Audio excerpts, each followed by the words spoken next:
From the James Cook University Hospital, Middlesbrough, to the world, this is Southside Broadcasting Online. I'm delighted to say I've got Graeme Clark on the line now. Hello, Graeme. Hello, Gus. How are you doing, mate? All right. Fine, you yourself? Yeah, I'm fine, thanks, mate. Welcome to the show. Nice to be on. Excellent. Well, we're broadcasting to the James Cook University Hospital in Middlesbrough, Graeme, and also online later when I upload it. I've got a few questions for you from the fans. Yeah, fire away, Gus. Cool. I'll do my very best to answer whatever I can. Brilliant. Okay, thanks, Graeme. Right, our first question is it's quite a basic one here from Joel. What are your plans with the club, and do you have any plans to sign another defender? Plans with the club is obviously to develop the young group of players that we have now. Looking long term, really, hopefully to get us out of this division, which I think will take a little bit of time. Yeah. There's been a few changes. I'd like to think that the players that we've brought in are younger, fitter, need to gain experience, but will take the football club forward. Defenders-wise, signing new defenders, the difficulty is that you've always got to try and improve on what you've got. We've got a player out at this moment in time, Danny Father, who I just spoke to an hour ago, and he's looking to get games at this moment in time at Scarborough. But he hopes to be back in the fold within the next couple of months. The lad's been out a long time, and he's one player that really I know he's well supported the club, and he's done exceptionally well, and he's really looking forward to coming back.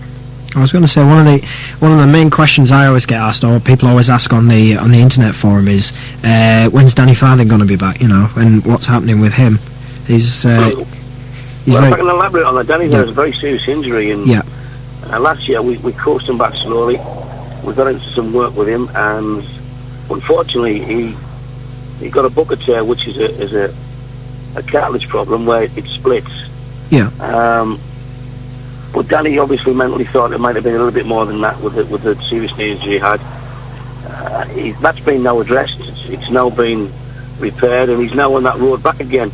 Yeah. I mean, he was to train last Wednesday, but he's come down with this flu that's hitting the country everywhere.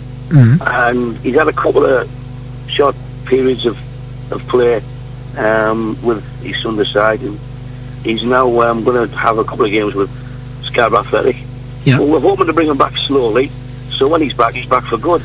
But I must stress that Danny's he loves the football club, and he feels he owes them a lot, and he wants to come back stronger and fitter and better.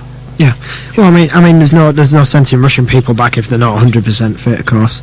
I mean, you know, we've had Danny back for a few games last season, and then back out injured again.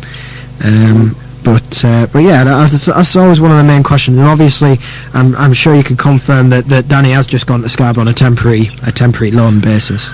Yeah, Danny's on the phone this afternoon, and he actually mentioned the forum, and he said to me, I really don't need that pressure, and I said, well, you don't. What you need to be is back playing, and people got to understand that being out a long time, injured, with the type of injury Danny's had, it tests you mentally. Yeah. And the lad just wants to get back in the groove of playing and go on the field and not thinking about what his injury's been. And he wants to make sure that when he comes back for good. Yeah. And we feel exactly the same way. So we're monitoring his progress, and when he's fit and ready to come in, he will. Yeah, absolutely. Well, I hope that answered your question, Joel. We've got another question from, and it's from Andy Baxter, our matchday announcer at Whitby Town, and Andy says, considering the situation when Clarkie came in, a number of fans, myself included, think with injuries and suspension he's done okay at present, and we feel he needs more time to steady the ship. Unfortunately, there also appears to be a good number of supporters who think Whitby are not doing well enough under his managership, and that maybe it's time for him to leave. When would Graeme himself think he couldn't take Whitby any further forward, and would reluctantly consider leaving the club? First of all, I think it's derogatory when you talk about the football club and taking it any further. The football club's bigger than any single individual. The football club will decide whether they feel that my services are required or not. I will know consciously. Simple reason is the attitude and the approach of individuals towards you, your players, the officials that you work with. And if collectively they feel that I'm not the man for the job. I'm quite happily stepped down. At the end of the day, you've got to roll with the punches sometimes, and of late we've hiccuped. Our form seems to have picked up in cup games, and although in the games that we played in, we haven't done too badly. We just haven't been good enough in both boxes. But getting back to that question, it really it's a club decision, but there would be no negativity from myself. It's part and parcel of football management. I was going to say, I mean, are you enjoying the job at Whitby? Oh, I love it. It's the best non-league club I've ever been to. The people who work behind the scenes, who you don't see a lot of, the chairman, Spencer, everybody else involved in the committee, the players, they make people welcome them, they let you get on as a manager. It's by miles the best non-league club I've ever been involved with. Really, all I want to do is set up a side that the people of Whitby and the supporters of Whitby can be very proud of. And looking at where we were last year and where we are now, we've certainly made strides. And it's not, you've got to remember that the opposition's out there to beat you. And this is a tough division. And it's not going to be any less tough than it was last year. Yeah. Do you feel that it's going to be as tight at the bottom of the league as it was last year? Well, of course it is. I mean, there's most of the teams are much of a muchness. Our best results have been against the sides right at the top. Team that third Guiseley went up there and won very comfortably. Everyone can beat everyone in this division, and it's a tough division. There's no getting away from it. So I cannot see it being any easier than what it was last season. Yeah. Yes, you made the point that Whitby have some of the best performances against the better teams in the division. Why do you think that is? Good question. I really don't know. It's certainly not to do with attitude and approach. The players, the one thing you can only ask from is that when they step out on that field, they give everything for that shirt. And most of the time that I've been involved with them, that they've done that.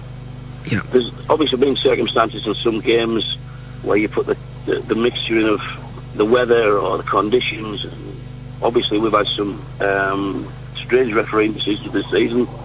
We've had some players out of form, in form, but you get in all games. And I mean, that night at Guiseley, everything clicked, and we looked magnificent. Do you think one of them things? Do you think it might be down to the opposition's style of play? You know, if Whitby come, I mean, I've seen Whitby quite a few times this season, obviously, and when we've come against the more physical sides that try and play a very sort of basic game, just playing long, you know, we sometimes find it difficult to break them down. Again, this is this learning curve for young players. We play against teams which are extremely direct at times. What's the Town away? Most the direct side I've seen. Yeah. Everything was back to front, missed out, and balls in behind over the top, and they play their pitch very, very well. And then there's other games like Boston away where teams are now beginning to sit in on us and hit us on the break. Now, if you were at that Boston game, we were quite exceptional in the fact that at the end of the game we got applauded off. Yeah, but absolutely. Unfortunately, we weren't good enough in both boxes and lost the game. The free kick that they actually got, if you remember rightly, Stephen Uggers was ushered off the pitch into the wall. Yeah, that's right. That's right. And we were doing on a set play. Yeah. And the first goal is vital at this level, or any level, but particularly this level. How will you approach next week's game with Boston then? We train Wednesday night. We should have a few more back, fitness-wise. Fuzzy should be back. Leon Scott should be back. We'll talk about the game in respect of how we're going to approach it. Lee and I will probably look at things in training with regards to shadow and phase and look at our set plays. Yeah. We've looked at the opposition. We've got to look at the fact that we'd expect them to sit in on us, and we've got to look at ways and means of breaking down that tactic. And we'll take that approach into training, and then from training we'll look to the Saturday and develop it from there without giving too much away.